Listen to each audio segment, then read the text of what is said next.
In the early years of Nazi Germany, fear was not sudden. It crept in quietly, disguised as unity, pride, and national revival. Flags filled the streets, radios carried the same voices into every home, and classrooms slowly transformed into places where obedience mattered more than thought. For many Germans, especially the young, the regime offered certainty in a time of chaos. But for a small group of students, certainty felt like a lie carefully repeated until it sounded like truth. Munich in the early 1940s was a city of contrasts. University buildings still stood proud, lecture halls were full, cafes buzzed with conversation, and yet beneath the surface, silence ruled. Words were weighed before being spoken. Jokes disappeared. Questions were dangerous. The war was going badly on the Eastern Front, but official news spoke only of victories and sacrifice. Posters demanded loyalty. The Hitler Youth and Nazi Student League watched closely, reporting even casual dissent. Among the students walking the stone corridors of the University of Munich were young men and women who had grown up under Nazism. They had worn the uniforms, marched in formation, and repeated slogans like everyone else. But something had changed. Exposure to banned books, forbidden music, foreign broadcasts, and first-hand accounts from soldiers returning from the front began to crack the image of a noble war. What they heard and saw no longer matched what they were told to believe. Hans Scholl was one of them. Intelligent, restless, and deeply reflective, he had once been an enthusiastic member of the Hitler Youth. Like many German boys, he had believed in the promise of renewal and belonging. But military service and exposure to brutal realities shattered that faith. He saw suffering, cruelty, and a complete disregard for human life.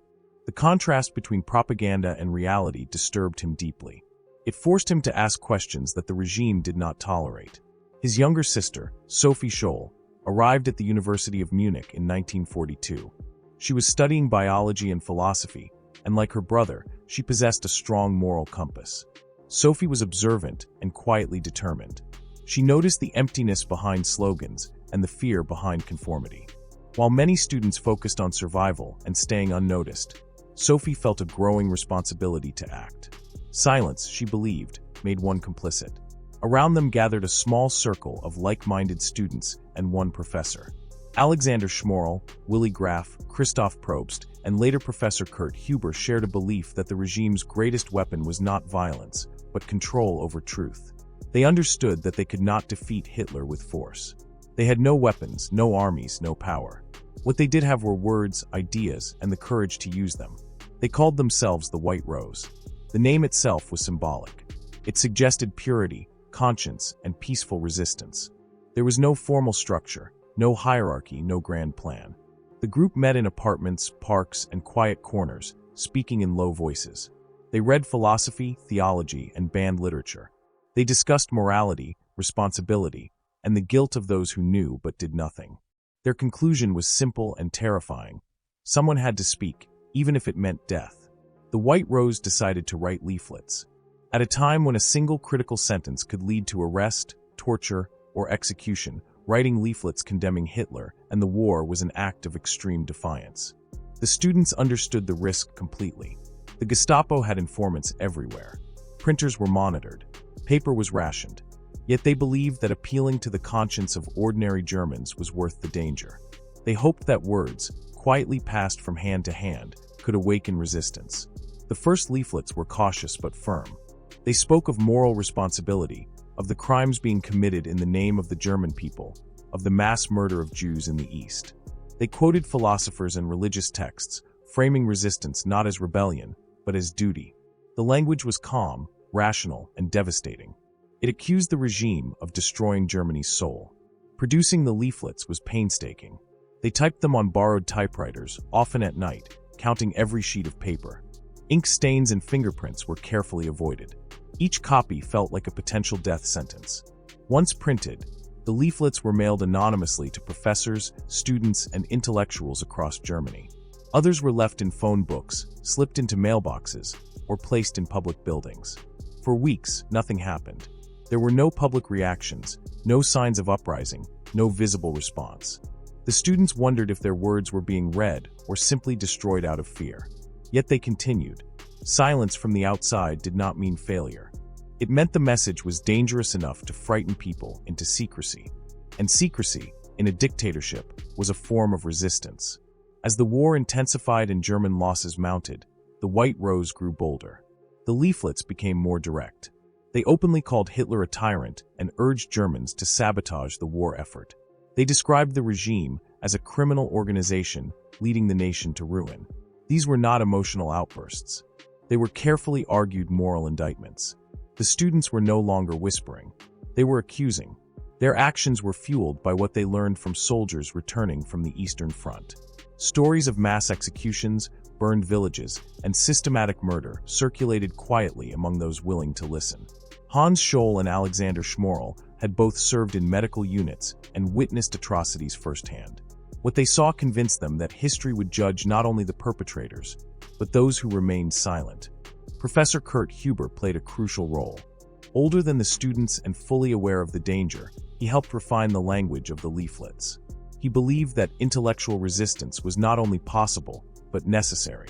Universities, he argued, were meant to be centers of truth, not obedience. His involvement gave the group both moral weight and philosophical clarity. Despite their care, the danger grew with every leaflet. The Gestapo was actively searching for the authors. Handwriting experts analyzed envelopes. Postal routes were traced. Suspicion fell on universities. Informants were encouraged to report unusual behavior. The students knew that their time was limited. Every meeting could be their last. Every printed page could lead to a knock on the door. Yet none of them backed away. In early 1943, after the catastrophic German defeat at Stalingrad, the mood in Germany shifted. Grief and doubt spread quietly. The White Rose sensed that their words might now find more receptive minds. They decided to act more openly, believing that urgency outweighed caution. It was a decision that would seal their fate. On a cold February morning, Hans and Sophie Scholl entered the University of Munich carrying a suitcase filled with leaflets. Classes were in session. The halls were mostly empty. They placed stacks outside lecture rooms, on windowsills, and along corridors. It was a bold act, carried out in daylight, inside the heart of a Nazi-controlled institution. As they prepared to leave, Sophie noticed a remaining stack of leaflets. Acting on impulse, she climbed the stairs and scattered them into the atrium below. Papers fluttered down like white birds, landing across the marble floor. It was a moment of quiet defiance, beautiful and fatal. A janitor loyal to the Nazi Party saw them. Within hours, Hans and Sophie were arrested by the Gestapo. Interrogations began immediately. They were separated, questioned relentlessly, and pressured to confess. At first, Hans attempted to take full responsibility, hoping to protect the others. But evidence mounted quickly. Drafts of leaflets, names, and connections were uncovered. The net closed around the White Rose. Sophie faced her interrogators with calm clarity. She did not deny her actions. She did not beg. She spoke of conscience, responsibility, and the duty to oppose injustice. Her composure unsettled the officers questioning her. She was only 21 years old, yet she spoke with moral certainty far beyond her years. The regime moved swiftly. There would be no lengthy investigation, no mercy, no chance for public support. The students were to be made an example. A warning. Their words had challenged the authority of Hitler himself, and for that, they would pay the ultimate price. Their trial was scheduled within days, and the power of words was about to be tested against the full weight of a dictatorship. The trial of Hans and Sophie Scholl, along with Christoph Probst, was scheduled with ruthless speed. In Nazi Germany, justice was not about truth or fairness, it was about obedience and fear. The People's Court existed to crush dissent publicly and decisively. Its president, Roland Freisler, was infamous for his theatrical rage, his insults, and his predetermined verdicts. Once a defendant stood before him, the outcome was already decided. On February 22, 1943, the courtroom was filled with tension. There was no jury in the meaningful sense, no impartial observers. Guards stood watch as if the accused were already dead. Hans, Sophie, and Christoph entered knowing they would not leave alive. Still, they stood upright. They did not lower their eyes. They did not deny what they had done. Freisler shouted, mocked, and accused them of treason, defeatism, and undermining the German war effort. He called them traitors to their people, enemies of the state. The students listened without interruption. When allowed to speak, they did not retract their words. Hans openly admitted authorship of the leaflets. Sophie declared that what they had written was what many Germans secretly thought, but were too afraid to say. Christoph Probst, a young father of 3, expressed regret only that he had not been able to do more. The trial lasted only a few hours. The verdict was delivered the same day. Death by guillotine. No appeals. No delay. The regime wanted speed, shock, and silence. The executions were scheduled for that very afternoon at Stadelheim prison in Munich. When Sophie Scholl was led away, witnesses later recalled her calmness. She was not hysterical. She did not cry. She asked only that her parents be informed. To the guards escorting her, she spoke quietly, almost gently. Her final words reflected her belief that their sacrifice was not meaningless, that ideas could not be killed with blades. Hans was allowed a brief moment with Christoph. They spoke not of fear, but of conviction. Hans was heard to shout, "Long live freedom," moments before his execution. The sound echoed through the prison corridors, a final act of defiance that the guards could not erase. Within minutes, all 3 were dead. The regime hoped that their execution would extinguish the white rose. Instead, it planted a seed. News of the trial and execution spread quietly, despite strict censorship. Fellow students whispered. Professors avoided eye contact. Some were terrified. Others were shaken awake. The speed and brutality of the punishment made one thing clear. The regime was afraid of words. Afraid enough to kill young people who possessed nothing but paper and conviction. The Gestapo continued its investigation aggressively. Interrogations intensified. More arrests followed. Alexander Schmorl, Willy Graf, and Professor Kurt Huber were taken into custody. Each faced the same relentless questioning, the same attempts to extract names, networks, and confessions. Torture was used. Sleep deprivation. Psychological pressure. Yet none of them betrayed the principles that had guided them. Alexander Schmorl, deeply spiritual and driven by a sense of moral duty, accepted his fate with quiet resolve. Willy Graf endured months of imprisonment and torture, but refused to give up additional names. His silence likely saved others. Professor Kurt Huber, fully aware that his involvement would mean death, stood by his beliefs. He defended the students' actions as a moral necessity and condemned the regime's crimes even as he faced execution. In July 1943, after another show trial, all 3 were sentenced to death. One by one, they were executed. The White Rose, as an organization, was destroyed, but its ideas survived. In the months that followed, the leaflets took on a life of their own. Copies were secretly reproduced and circulated far beyond Munich. Some made their way out of Germany entirely. In one of the most symbolic turns of the war, the final White Rose leaflet was smuggled to the Allies, reprinted by the British, and dropped by the thousands over German cities by Royal Air Force planes. The very words the Nazis had tried to erase now fell from the sky. The message was clear. Germans were not all silent. Resistance existed. Conscience still lived. For ordinary Germans, learning about the White Rose was dangerous. Speaking their names aloud could lead to arrest. But remembering them became a quiet act of defiance. In homes, in churches, in private conversations, their courage was discussed in whispers. Some found comfort in knowing that others had resisted openly, even if it cost them everything. After the war, Germany was forced to confront the scale of its crimes. Cities lay in ruins. Millions were dead. The Holocaust was revealed in full, horrifying detail. In this reckoning, the story of the White Rose emerged slowly. At first, it was overshadowed by guilt, shame, and the overwhelming need to rebuild. But over time, their actions stood out as a rare example of moral clarity in a society consumed by fear. Hans and Sophie Scholl became symbols of youthful courage. Streets, schools, and universities were eventually named after them. Their leaflets were studied not as propaganda, but as philosophical texts, moral arguments written under the threat of death. Students across generations read their words and asked themselves uncomfortable questions. What would I have done? Would I have spoken? Or would I have stayed silent?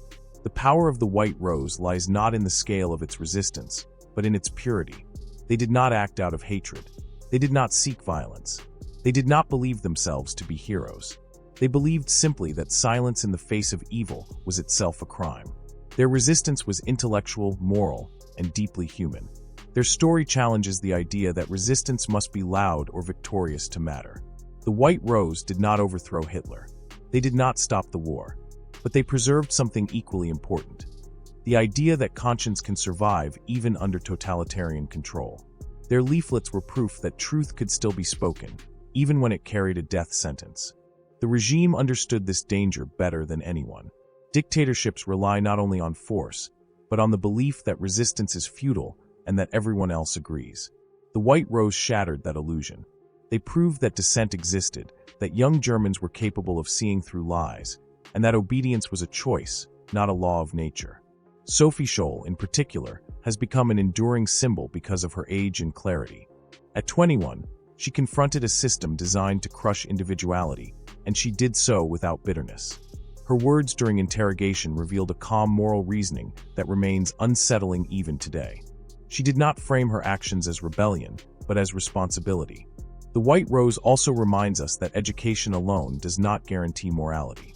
These students were not special because they were intelligent, but because they allowed intelligence to serve conscience.